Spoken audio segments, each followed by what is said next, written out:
In this video, I tell you about everything you need to know about eating a cow.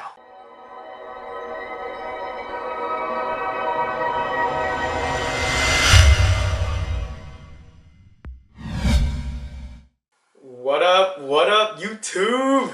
So today we are going to be talking about red meat. This thing is frozen. This is my third take. I need to get this done before this thing thaws on my desk.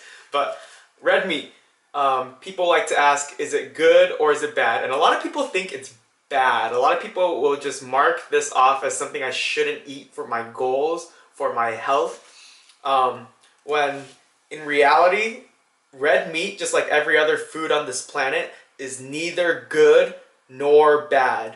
Now let's talk about it from a health perspective first. Let's rephrase that question into, can red meat perpetuate my health issues? And the answer is yes, it can. There are issues out there that red meat perpetuates. Things like gout, only very specific things, very specific diseases, very specific health issues that red meat can perpetuate, and you probably shouldn't be eating it if you have those. Now, if you don't have those issues, can red meat still perpetuate bad health issues?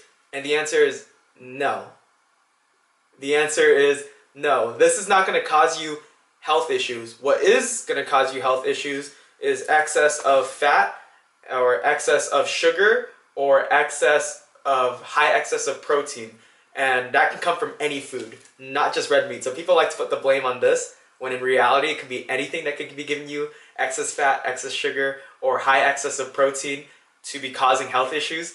But red meat in itself is not a bad thing. In fact, red meat is, for me, it's a good thing. For most of my clients' goals, it's a good thing. I encourage clients to be eating red meat, especially even weight loss clients, fat loss clients. When people go on a fat loss program, they automatically assume that the only thing they can eat is chicken.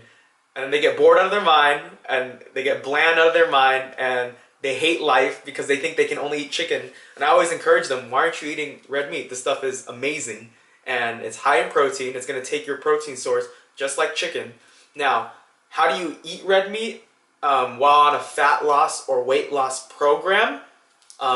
Because red meat, there's a lot more different kinds than as opposed to chicken. You're just going to eat chicken breast. It's the leanest kind. It's super easy. Boneless, skinless, chicken aisle at the grocery store. But this is in different kinds of packages. It's at the deli. There's tons of different kinds of cuts. And this is my general rule. If you're on a fat loss or weight loss program, and this is not assuming that you're on this specific kind of macro count where there's different variables involved. This is just the general rule. And the general rule is, if you want to get a lean cut of meat for a weight loss or fat loss program, you should be getting red meat with the words loin or round in them. Round or loin. Generally speaking, they're going to have 90% or more lean. And so that's everything you pretty much need to know about meat as it comes to weight loss, as it comes to health. Red meat is not bad for you. In fact, I think it's one of the better foods on this planet for you. It is extremely nutrient dense. It has tons of other nutrients other than just protein and iron. And so this is something you're going to want to incorporate. Now, are there bad ways to eat red meat? And there are. There are more non-ideal ways to eat bad meat. For example, hot dogs and beef jerky. Those are processed red meat, and those are not going to be as ideal for you, yet people eat those. Again, moderation is everything. People like to blame this stuff, and this stuff is the actual stuff that's actually good for you, the red meat that's fresh from the grocery store instead of being processed and cured and salted like hot dogs or beef jerky. Now, those things aren't necessarily quote-unquote absolutely bad for you. Everything is good in moderation. And so we talked about red meat as opposed to as it relates to health, as it relates to fitness and your weight loss goals. And we talked about processed red meats, which is the ones you should generally avoid. Now, the last thing we're going to talk about is we're going to talk about hamburger meat, and people like to blame that as something bad too, because hamburger meat counts as red meat, ground beef, whatever you want to call it.